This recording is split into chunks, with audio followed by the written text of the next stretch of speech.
On the 22nd of May, 1526, King Francis I of France formed the League of Cognac with the papacy, Venice, and Florence to combat Spanish expansion in Italy. Only a century earlier, France, under the rule of the royal House of Valois, had been on the verge of destruction, with both the English and Burgundians threatening to absorb the French kingdom into their dominions. Yet, in the 16th century, Valois France had re-emerged as a great European power. How did this transformation in France's fortunes occur in the 15th and 16th centuries? This is the story of the House of Valois, the dynasty that saved France. The House of Valois emerged as the ruling dynasty of the Kingdom of France in 1328. France was a very different country then than it is today. The kingdom had first emerged out of the ruins of the Western Roman Empire in the 5th and early 6th centuries AD, as the Franks, a Germanic people, conquered the northern parts of what was then known as Gaul. Over the next few centuries, the kingdom of the Franks, from which the name France comes, spread out to conquer most of modern-day France. Then, in the 8th century, the ruler of the Franks, Charlemagne, expanded his realm dramatically to cover large parts of Western and Central Europe. This became the Carolingian Empire, which then broke up into numerous different kingdoms. It was this process of fragmentation which continued into the High Middle Ages. During this period, powerful feudal lords in places such as Brittany and Provence became de facto independent entities, albeit while paying nominal allegiance to the French kings of the royal House of Capet. The picture was further complicated by the development of a Norman kingdom in northern France in what became known as Normandy. The ruling dynasty here, under William the Conqueror, managed to claim the English throne in 1066, and subsequently managed to expand their holdings in France in the 12th century. While the French crown did reclaim some of these lands in a successful war at the start of the 13th century, this was offset by the growing power of entities such as the Duchy of Burgundy in eastern France. Thus, by the dawn of the 14th century, the French crown's power was largely confined to Paris and parts of northern and central France. Many powerful feudal lords paid homage to the ruling King of France. However, this was a very decentralized kingdom in which the regional dukes and counts were far more powerful when compared with the earls and barons of the Kingdom of England. The House of Valois ascended to power in France in 1328. Prior to this, the House of Capet had been the ruling dynasty of France from the year 987 onwards, when Hugh Capet succeeded as King of the Franks in succession to the Carolingian dynasty. The House of Valois was a junior or cadet branch of the House of Capet. Its founder was Charles, Count of Valois. He was born on the 12th of March 1270 and was the younger son of Philip III, the Capetian ruler who ascended to the throne of France only a few months after Charles was born in 1270. Philip ruled down to 1285, at which time he was succeeded by his eldest surviving son and heir, Charles's brother, King Philip IV. Charles was granted the title of Count of Valois in 1284. This was an important title within the French kingdom, and it had regularly been granted over the centuries to extended members of the royal family. The name derives from the Valois region in northern France, north of Paris, towards the Picardy region. It is a toponymic name which derives from the Latin for valley, and was originally a reference to the Oise River Valley in this part of northern France. Charles married twice. His first wife was Margaret, Countess of Anjou, with whom he had multiple children. His eldest son, Philip, would go on to establish the House of Valois as the Royal House of France. Later, Charles married Catherine I, the Latin claimant to the Eastern Roman Empire, which had been conquered by the Crusaders of Western Europe in 1204 as part of the Fourth Crusade. Charles therefore became the titular emperor of the Latin Empire of Constantinople, following his second marriage in 1301, though he was never able to successfully assert his claim in practice, as the Greeks had reclaimed Constantinople decades earlier.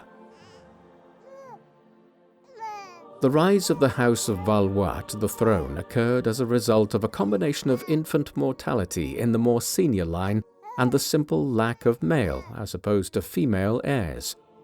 After Charles's father's death in 1285, King Philip IV ruled for nearly 3 decades. He had ascended the throne at a relatively young age, and his passing in November 1314, after what was surely a stroke, came when he was still only 46 years old. There then followed a remarkable period in which 3 of Philip IV's sons succeeded each other in rapid succession. First, Louis X ruled for 18 months before he died suddenly at 26 years of age. Suspicions that he might have been poisoned arose, though there is no concrete evidence, and pleurisy might have been the actual cause of his death. Louis's wife Clementia of Hungary was pregnant when her husband died, but the boy, John I, died 4 days after he was born in November 1316. As a result, Philip IV's younger son then ascended as Philip V. He passed away at the very start of 1322 in his early 30s. Although his marriage had resulted in numerous children, they were all daughters that were prohibited from ascending to the throne under the Salic law that dictated royal succession in France. Hence, in 1322, a third son of King Philip IV rose to the throne, King Charles IV. He too did not last long. He died on the 1st of February 1328. The cause of his death continues to be debated. What is clear is that his passing paved the way for the rise of the House of Valois. While Charles IV's wife was with child when he died, 2 months later, his widow, Jeanne d'Evreux, gave birth to a daughter named Blanche. Thus, there was no male heir in the senior Capetian line to succeed to the throne. By the time Charles IV died in 1328, Charles of Valois was dead. He had passed away in December 1325, leaving his son Philip as Count of Valois. As the senior member of the Valois line, Philip was an obvious contender to succeed Charles IV after Blanche was born in April 1328. However, he did have a clear rival. King Edward III of England was a grandson of King Philip IV of France. His mother, Isabella, was Philip's daughter. Therefore, Edward arguably had a stronger claim to the French throne, but the French nobles quickly agreed that Philip would succeed, thus commencing the reign of the House of Valois. In short, the French did not want a 15-year-old English king claiming the throne of France, and chose the Valois line instead. For his part, Edward was still a French lord who ruled over the Duchy of Aquitaine and Gascony in western France, and so he was expected to come and pay homage to the new French king. This he did in 1329. Nonetheless, 8 years later, having come of age and established himself as a strong ruler both in England and his lands in western France, Edward went to war with the French. This was after relations between him and Philip had deteriorated over a range of issues, including Philip's desire to establish greater control over Aquitaine. While the outbreak of war between England and France in 1337 is seen as marking the start of the 100 Years' War, it was only in early 1340 that Edward III reasserted his claim to the French throne over that of the House of Valois. The conflict that now began between the English and French crowns would define the first century and a quarter of the rule of the House of Valois over France. The 100 Years' War that was fought between the French House of Valois and the English House of Plantagenet occurred in several stages and actually lasted 116 years between 1337 and 1453. The first stage occurred between 1337 and 1360. During it, the English won several major victories in the 1340s, notably the Battle of Crecy on the 26th of August 1346, a clash in which Philip VI was wounded. England's momentum in the war was only interrupted by the arrival of the bubonic plague to Western Europe right around this time. The two sides eventually agreed to the Treaty of Bretigny in 1360. This was clearly a victory for Edward III, who acquired a large number of territories in northern and western France, such as Guyenne, Poitou, Limousin, and Calais, in return for renouncing his claim to the French throne. By then, Philip VI was dead, and his son, King John II, had become the second Valois ruler of France in 1350.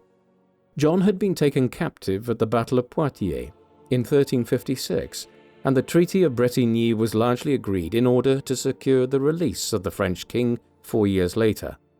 Neither side was fully committed to it. The English believed they could win more land, while John's son, Charles V, who succeeded him in 1364, wished to avenge the defeats inflicted on the House of Valois in the 1340s and 1350s. Hence, the 100 Years' War resumed in 1369. In this second phase of the conflict, the French were victorious. The English monarchy had grown unstable as King Edward III died in 1377 and was succeeded by his 10-year-old grandson, King Richard II. Richard II was a monarch whose reign grew more and more turbulent in the 1380s and 1390s, eventually provoking civil war in England. The second phase of the 100 Years' War ended in a truce at the end of the 1380s that was renewed on several occasions into the early 15th century. With the French having reclaimed some of the lands ceded in 1360, this effectively meant that the House of Valois had won this second stage of the war. Paradoxically, this occurred during an extended crisis of kingship within France and the House of Valois. Charles VI, the great-grandson of King Philip VI, the founder of the House of Valois, ascended to the throne in 1380. His reign of just over 42 years was the longest of any king of the House of Valois. And yet, it was plagued by his psychological instability. Charles was not yet 12 years old when he became king, and his psychological issues were not immediately apparent. On the contrary, his minority rule in the 1380s appeared to be the direct opposite of that of Richard II in England. Where Richard faced popular rebellions, religious radicalism, and a growing opposition movement amongst his senior nobles, France's fortunes in the war with the English were positive. But then, in 1392, while on a military campaign, Charles suffered his first major episode of delirium. He seemed to be in a fever, unaware of his surroundings, and unable to reason or communicate effectively. It was the beginning of a 30-year struggle for a monarch who became known in late medieval times as Charles the Mad. Historians still debate what might have ailed him, as there was no ability to diagnose what the issue was at the time. Theories have ranged from schizophrenia and psychosis to porphyria and sarcoidosis. Whatever his condition was, it would plague him for the rest of his life. Charles went through prolonged periods of volatile behavior when he was unable to rule. This included a situation where he had become convinced that he was made of glass and began taking extreme precautions to make sure he did not shatter. Charles VI's poor psychological state had grave consequences for the House of Valois and the strength of the French crown. His reign coincided with the ascent of the Duchy of Burgundy as a genuine rival to the crown of France. Burgundy had always been a distinct entity within eastern France. The region was named after the Burgundians, a Germanic tribe that had settled here as the Roman Empire collapsed. Later, the Burgundian lands were split off from the rest of France in one of the divisions of the Carolingian Empire, which took place in the 9th and 10th centuries. Still, the Duchy of Burgundy remained broadly confined to eastern France along the Rhône River. That changed in the late 14th century. Back in 1363, King John II of France had granted the duchy to one of his younger sons, Philip, who became Philip II of Burgundy. He would rule as Duke of Burgundy for 41 years. He was everything that his nephew, Charles VI, wasn't, and while the French crown was declining in the late 14th century, this Burgundian branch of the Valois expanded their dominions into the Low Countries, acquiring Flanders and eventually the regions further north in the Netherlands. This was one of the wealthiest parts of Europe, filled with important trading cities such as Antwerp and Bruges that were part of the Hanseatic League of German trading cities. They were also the centers of the textile industry in northern Europe. Eventually, the Burgundians would come to rule over most of eastern France and the Low Countries, while the Burgundian court became a major center of artistic patronage in the 15th century. This was so much so that historians refer to a distinct Burgundian Renaissance centered on figures like Jan van Eyck and Hans Memling. Some argue that developments in Burgundy rivaled even the Italian Renaissance south of the Alps. To compound the difficulties of the House of Valois in the early 15th century, the Burgundians formed a close alliance with England. This was as a distinct third phase of the 100 Years' War began in the mid-1410s. After years of instability in England, King Richard II had been overthrown by his first cousin Henry Bolingbroke in 1399, who then became King Henry IV. Poor health and a major revolt in Wales prevented Henry from reigniting the war against the French, but in 1413 his son succeeded as King Henry V. A young man in his 20s, Henry was possessed of the vitality that had not been seen on the English side of the 100 Years' War since the days of Edward III and his sons. He launched a campaign in 1415 and won a victory at the Battle of Agincourt on the 25th of October that was a disaster for the House of Valois. With Burgundy as a strong ally, and with Charles VI still occupying the French throne, Henry V was able to follow up on his victory at Agincourt and force the French into agreeing to the Treaty of Troyes in 1420.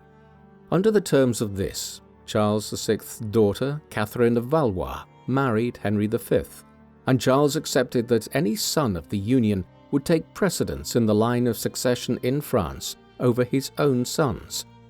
With the birth of their son, the future King Henry VI, on the 6th of December 1421, there was now a very real possibility that the House of Valois would be extinguished after less than a century as the ruling House of France. In its place, the House of Plantagenet would succeed in unifying the crowns of England and France under its rule. Charles VI's often tormented life came to an end on the 21st of October 1422, after 42 years on the French throne. He was predeceased by his son-in-law, King Henry V, by 2 months. The English monarch had died while campaigning in France at just 35 years of age, from what is assumed to have been dysentery. Had the terms of the Treaty of Troyes been implemented, Henry's infant son should have succeeded as king of both England and France. But Charles VI's eldest living son, also named Charles, instead pressed his claim to the throne. A significant proportion of the French aristocracy supported his cause. He was also aided in the years that followed by the remarkable ascent of Joan of Arc as a talisman for the French war effort. Years of war followed, and after a substantial military recovery, Charles was finally able to be crowned at Rheims Cathedral on the 17th of July 1429 as King Charles VII. His reign down to 1461 was nearly as long as his father's. By the end of it, the 100 Years' War had been won. The final stages of the conflict came in the 1440s and early 1450s, when the French started to win victory after victory. The divided English establishment was now crippled by its own crisis of kingship. Henry VI had grown up to be a weak and ineffective monarch, whose own collapse into psychological instability in the 1450s plunged England into the Civil War known as the Wars of the Roses. The 100 Years' War is typically seen as ending with the Battle of Castillon on the 17th of July 1453. England retained control over the port of Calais until the middle of the 16th century, but the English threat to the House of Valois was over by the second half of the 15th century. The 100 Years' War was won during the long reign of King Charles VII. No historian denies this today, though the formal end came during the reign of his son and successor Louis XI, known as Louis the Prudent. He succeeded his father in July 1461. By then, Louis was in his late 30s, and his extended wait to secure the throne had led to a tense relationship between father and son in the 1450s. Louis regarded France's victory in the 100 Years' War as being the result of English domestic weakness in the 1440s and 1450s, and was disdainful of his father's accomplishments. As early as 1446, the king banished his son from his court, and Louis spent many years living at Grenoble before he finally rose to the throne in 1461. As king, Louis schemed incessantly to keep England weak, supporting the Lancastrian faction in the Wars of the Roses against King Edward IV of the House of York. When Edward defeated the Lancastrians comprehensively in 1471, he began preparing to try to reignite the 100 Years' War. However, when he launched an expedition to France in 1475, Louis succeeded in quickly ending the campaign. He paid Edward off, and through the Treaty of Picquigny, signed on the 29th of August 1475, the 100 Years' War was formally brought to an end. Edward now formally renounced the Plantagenet claim to the French crown. Louis's reign saw the power of the French crown expand hugely owing to events in the Low Countries and eastern France. By the middle of the 15th century, the Duchy of Burgundy had risen to become a substantial European power that controlled Burgundy, the Franche-Comté, and the lands running further north to the Low Countries. Though technically a duchy, the rulers of Burgundy were as strong as most other European kings. Philip the Good was the long-standing ruler of Burgundy between 1419 and 1467. By the end of his reign, his son and heir, Charles the Bold, was the real power in Burgundy. Before he ever became duke, he led the War of the Public Weal in 1465, a 6-month-long revolt of the French lords against King Louis. The Treaty of Conflans, that brought the clash to an end in October 1465, resulted in Louis having to make concessions. These events indicated that while the French had broadly defeated the English in the 100 Years' War, there were still huge weaknesses inherent in the position of the French monarchy. It was therefore immensely important when Charles the Bold was killed fighting at the Battle of Nancy on the 5th of January 1477, against a coalition of East German lords and the Swiss Confederacy. Charles died without a male heir. His daughter, Mary the Rich, agreed to marry Maximilian of the Austrian House of Habsburg in the summer of 1477. War then followed between the Austrians and the French. When it was concluded with the signing of the Treaty of Arras in 1482, the Burgundian inheritance was divided up. The Habsburgs retained control of the Low Countries and the Franche-Comté in eastern France. The French received Burgundy itself and a large block of territory in Artois in northeastern France. Therefore, the extinction of the ducal household of Burgundy in 1477 was a boon to the House of Valois. The French crown gained substantial lands and no longer had to contend with a dangerous enemy within France in the shape of the Dukes of Burgundy. A sign of the French crown's re-emergence as a major power in Western Europe after a century of internal threats from the English and Burgundians was seen in 1494 under Louis XI's son and successor. Charles VIII ascended to the throne in 1483. Back in 1266, Charles of Anjou, a son of King Louis VIII of France, had conquered southern Italy and Sicily and carved out a kingdom centered on Naples. This remained under the ruler of the Angevin line of the House of Capet until the middle of the 15th century. However, between 1435 and 1442, a war had been fought between the French Angevins of Naples and the Kingdom of Aragon, a Spanish kingdom based out of Catalonia, that would soon unite with Castile to become the Kingdom of Spain. The Aragonese already had conquered Sicily in the late 13th century, and they now claimed Naples. The French were not in a position to prevent this from happening in the 1430s and 1440s, but when King Ferdinand I, the Aragonese ruler of Naples, died in January 1494, Charles VIII began pressing his claim to the Neapolitan kingdom based on the Angevin line's former rule here. He invaded Italy later that year, conquering a substantial part of the peninsula and acquiring allies amongst the many Italian city-states. This was the start of the Italian Wars, a lengthy conflict between the French and Spanish for preeminence in Italy that would last down to 1559. The French would not win this conflict in the long run, but it was a sign of France's re-emergence as a great European power that it now aimed for influence in Italy. 3 years before he invaded Italy, Charles VIII had married Anne of Brittany. She became pregnant at least 6 times, but 2 of these resulted in stillbirths, and 2 of their children died within hours of being born. Of the 2 who survived beyond this initial stage, 1 died after 4 weeks, while the other, their youngest son, Charles Orlando, passed away from measles after celebrating his 3rd birthday. As a result, when Charles VIII died on the 7th of April 1498 at 27 years of age, possibly after suffering a cerebral hemorrhage after a blow to the head, he had no legitimate male heir. Consequently, the throne passed to Louis of Orleans, a second cousin once removed from a junior or cadet branch of the House of Valois. He was a great-grandson of King Charles V, who had ruled between 1364 and 1380. Louis became involved in a protracted domestic conflict to cement his position as King of France. After this, he reignited the Italian Wars. This occurred with Louis forming an alliance with the papacy under Pope Alexander VI, helping the Pope's son, Cesare Borgia, to build up a principality of his own in central Italy.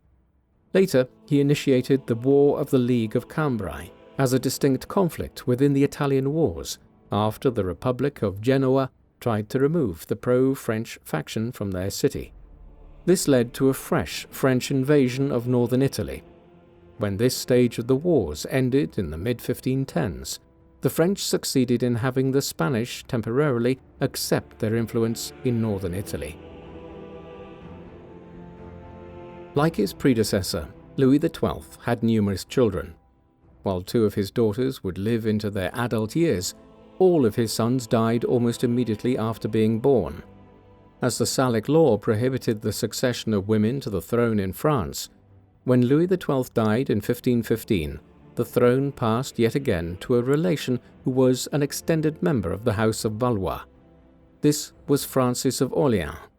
His claim to the throne also came by right of his descent from King Charles V. Francis was his great-great-grandson. Francis's great-grandfather, Louis of Orleans, was the grandfather of Louis XII.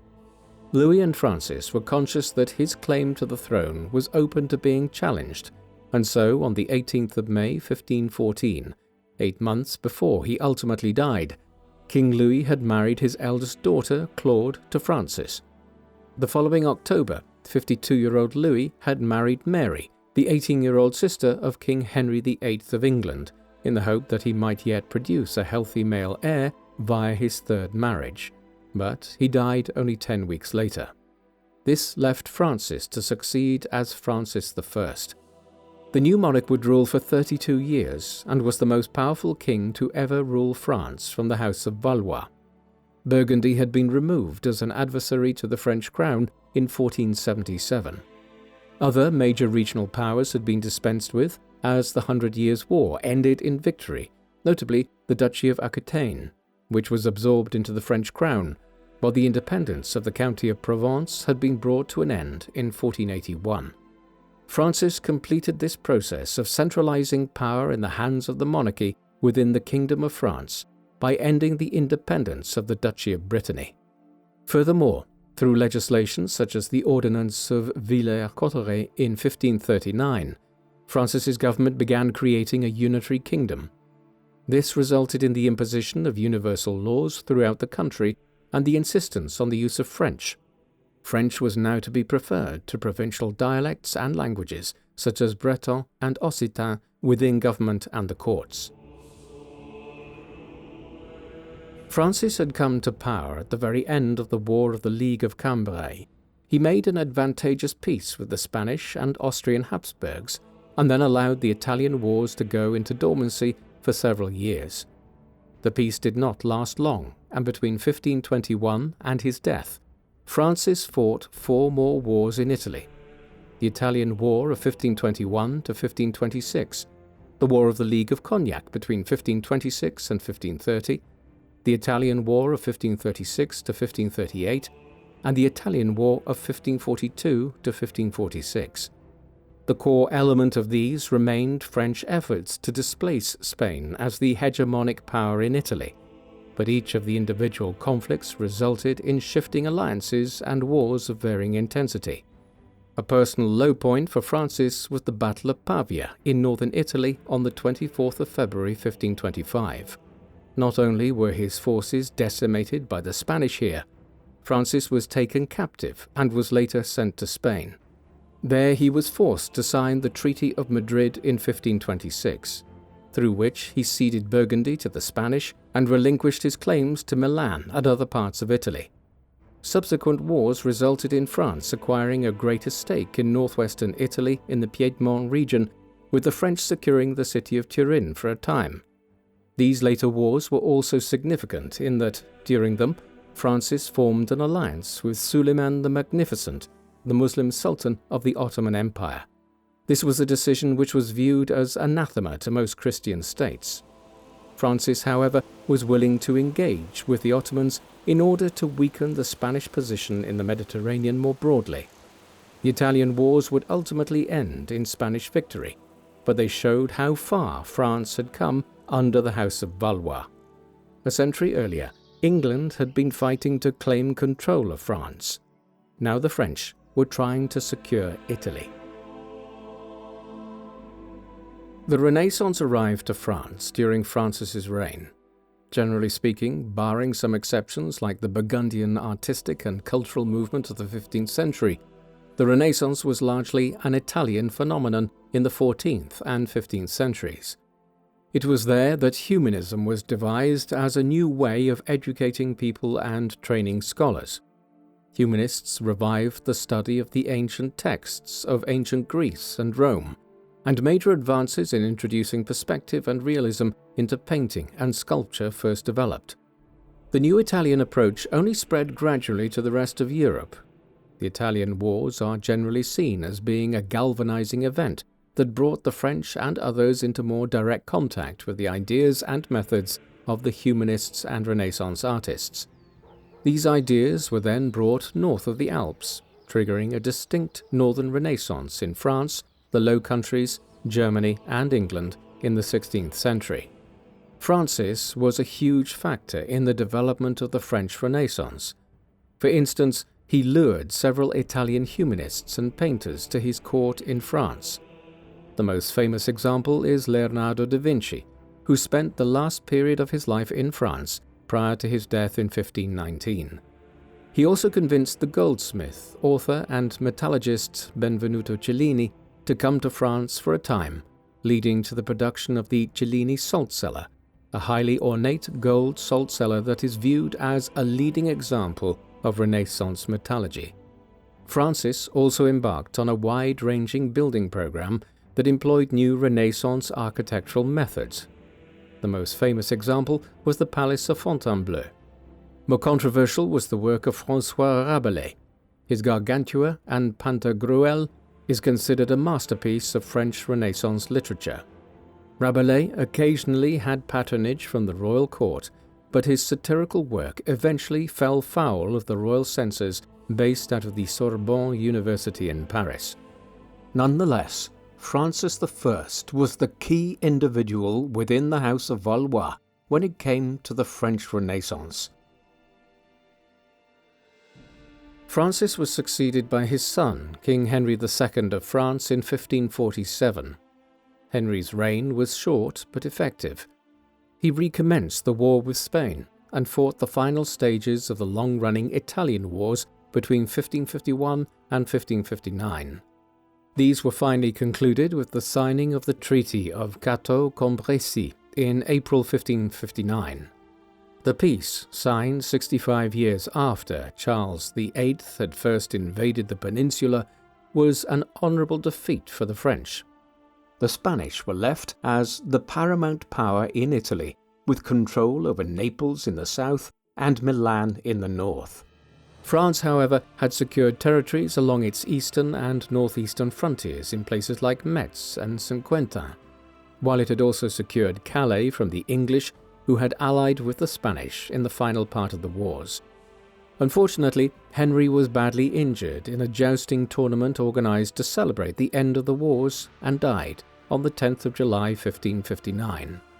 His reign, though, had freed France from the constant burden of fighting the world's most powerful empire in Italy, leaving the kingdom to focus its energies in later times on expanding into the Low Countries and towards the River Rhine. These were issues which would characterize the history of France in the 17th and 18th centuries. Henry II had married Catherine de Medici of the powerful Florentine banking and political family back in 1533. The remainder of the history of the House of Valois as the ruling dynasty of France would be characterized by the succession of 3 of their sons as kings. The first of these was Francis II.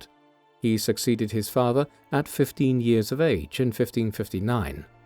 The young monarch's period as king was cut short after just 17 months when he died from an ear condition which deteriorated sharply and killed him before he celebrated his 17th birthday. He was then succeeded by his even younger brother. Charles IX was only 10 years old when he became king. There were already storm clouds gathering for the House of Valois at this juncture. For instance, in the 1540s and 1550s, France had gained a huge amount of influence over the Kingdom of Scotland on account of the death of James V in 1542. His heir, Mary, Queen of Scots, had been born only 6 days earlier. Her long minority was spent in France, while her mother, James's widow, Mary of Guise, a scion of one of France's most powerful noble families, ruled Scotland on her behalf. This meant Scotland had effectively become a vassal of France in the middle of the 16th century. However, that situation was rapidly reversed in 1559 and 1560 as the Protestant lords of Scotland allied with their perennial enemies in England and expelled the French Catholic administration. Catherine de Medici did her best to form a strong regency government during the minorities of her sons.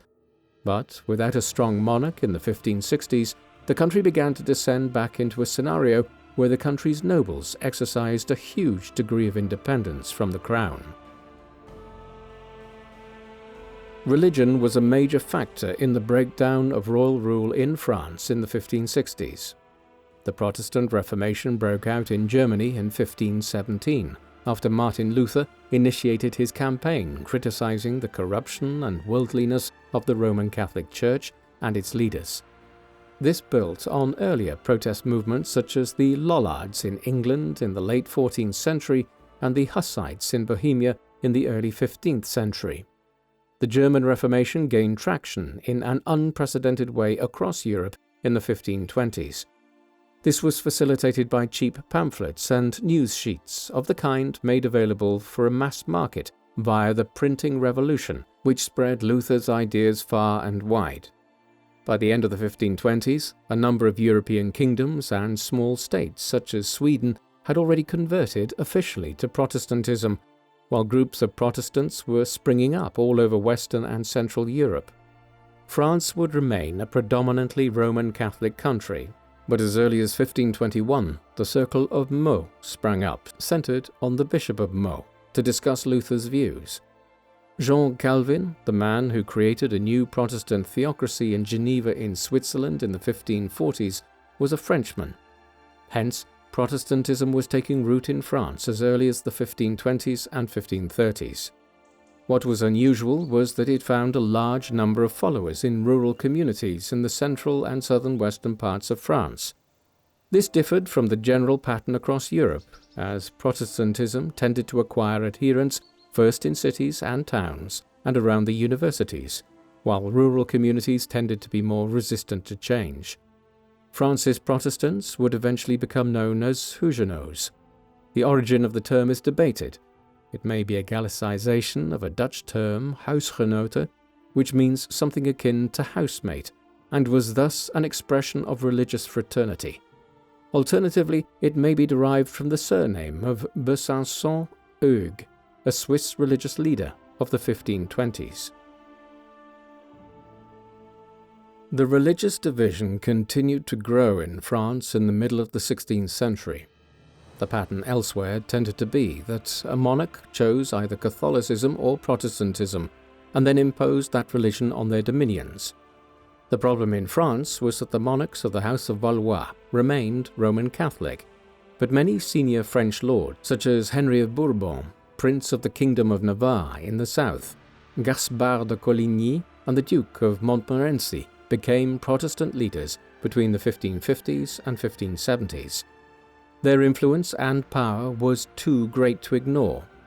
They were opposed by a coalition of zealous Roman Catholics headed by the House of Guise, who had strong ties to the papacy and to the Spanish. The House of Valois were caught in the middle to a degree, attempting to reconcile the different factions. They were unable to do so, and from 1562 the French Wars of Religion broke out.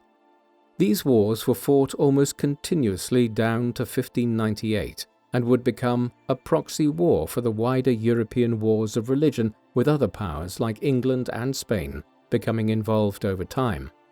The most notorious incident within them occurred in late August 1572. Then, a massacre of French Huguenots began in Paris in the aftermath of the marriage of Henri de Bourbon, who had just become King of Navarre, to Margaret, a daughter of Catherine de Medici. The marriage had been organized with a view to reconciling the different parties within the French Wars of Religion. Instead, days of massacres in Paris and the wider country left thousands of Protestants and Catholics dead, and the religious divide more bitter than ever. It is generally accepted today that Charles IX was not the right monarch to try to deal with the profound crisis presented by the French Wars of Religion. He was overly dominated by his mother, even after he came of age. Arguably, he should have started to rule in his own right at the start of the 1570s, when he was in his 20s. Catherine was a fervent Roman Catholic who did much to stoke the wars of religion through her inflexible attitude. In the aftermath of the St. Bartholomew's Day massacre, she managed to convince Charles to press ahead with trying to crush the Protestant faction, in the process driving the religious moderates, known as the politique in the French historiography, away from the crown. While the wars continued in France, a strange interlude occurred in the history of the House of Valois at the same time. Catherine's younger son, Henry, was elected as the new King of Poland and Grand Duke of Lithuania in 1573, after the direct line of the Jagiellonian dynasty that ruled the Polish-Lithuanian Commonwealth died out. Henry's election as ruler of the Commonwealth was purely political. He had no birthright claim to the throne, although there was a loose plan for him to marry Anna Jagiellon, a daughter of Sigismund I, who had ruled Poland between 1506 and 1548. That marriage never transpired, and Henry ended up back in France within a year after his brother, Charles IX, died of tuberculosis in the early summer of 1574. This paved the way for Henry to rise as King Henry III of France. The Poles and Lithuanians elected Anna Jagiellon and her eventual husband Stephen Batory, a Hungarian Transylvanian lord, as their new monarchs. However, it is worth noting that for a brief period of time between 1573 and 1575, a member of the House of Valois ruled the Polish-Lithuanian Commonwealth in Eastern Europe. Henry III was a much more formidable ruler than his deceased older brother. He issued the Edict of Beaulieu in 1576, which offered some concessions to the Protestant Huguenots in an attempt to end the French wars of religion. He also tried to stabilize the political and economic situation in France. However, he was foiled by many different developments. The powerful and strongly Roman Catholic House of Guise undermined his peace efforts. Then Henry's marriage to Louise of Lorraine failed to result in any children, while the king's sole remaining younger brother, Francis, died in 1584. This opened up the possibility that Henry de Bourbon, King of Navarre and the most prominent Protestant leader in France, could ascend to the throne, as he had the strongest claim if the Valois line died out. Thus, in 1585, a fresh religious war known as the War of the Three Henrys broke out. The war's name was in reference to Henry III, Henry of Bourbon, and Henry of Guise. It raged for 4 years and only came to an end on the 2nd of August 1589, when Henry III, the last monarch of the House of Valois, died from wounds sustained in an attack the previous day by a Catholic fanatic by the name of Jacques Clement. With this, Henry de Bourbon became King Henry IV of France, initiating the rule of the House of Bourbon. It would take nearly another decade of fighting before Henry could impose control over France and bring the wars of religion to an end. This latest bout of violence saw England and Spain becoming directly involved in the fighting in France. Eventually, the wars of religion, which had destroyed the House of Valois, were ended when Henry IV agreed to convert to Roman Catholicism. Henry gave his famous statement that Paris is well worth a mass, in reference to his willingness to convert if he could secure the capital in return. He then issued the Edict of Nantes, granting broad religious toleration to the country's Protestants. Quite simply, where Henry III's Edict of Beaulieu had failed in 1576, the Edict of Nantes succeeded in 1598. French men and women were exhausted by 36 years of religious conflict. Under the new dynasty, France would emerge out of the crisis brought about by the wars of religion as one of the most powerful and centralized states in Europe. Henry IV and his direct successors, his son Louis XIII and his grandson Louis XIV, made it their mission to ensure that France would never again fall into the pattern of having overmighty regional lords who could challenge the crown. Thus, in the 17th century, France emerged as the paragon of royal absolutism in Europe. In particular, during King Louis XIV's long reign from 1643 to 1715, all power was centralized at the royal court. Moreover, Louis expanded France's borders, conquering towns in the northeast like Lille, Tournai, and Charleroi that had once been considered part of the Low Countries, and pushing eastwards into the Franche-Comté, Lorraine, and Alsace. Therefore, the centralization and expansion of French royal power, which the House of Valois had achieved in the 15th century, was completed by the House of Bourbon in the 17th century. That system lasted until it was destroyed in a wave of violence following the French Revolution of 1789. When that implosion came, though, it was not led by the French nobility, but by the new middle class of bourgeoisie, lawyers, and professionals determined to overthrow the crown, church, and aristocracy. France changed profoundly during the 261 years that the House of Valois ruled the kingdom. When Philip VI became King of France in 1328, the crown's position had improved greatly on what it had been in the 12th century, owing to the conquest of regions such as Normandy at the start of the 13th century under the Capetians. Nevertheless, many French dukes and counts of places like Provence, Brittany, and Burgundy continued to exercise a striking degree of independence from the French crown of a kind that was inconceivable in England during the reign of King Edward III. To worsen matters, Edward went to war with France in 1337, the start of the 100 Years' War, and soon began pressing his claim to the crown of France. Over the next century, the House of Valois' fortunes were dictated by the strengths and weaknesses of its own monarchs, and also by what was occurring in England. At the height of Edward III's reign in the 1340s and 1350s, England managed to reclaim many of the territories that had been lost by King John a century and a half earlier. These losses were compounded by the psychological frailties of King Charles VI in France. In the final stages of his reign, France's situation became dire, and after Agincourt, England was on the cusp of securing control over France.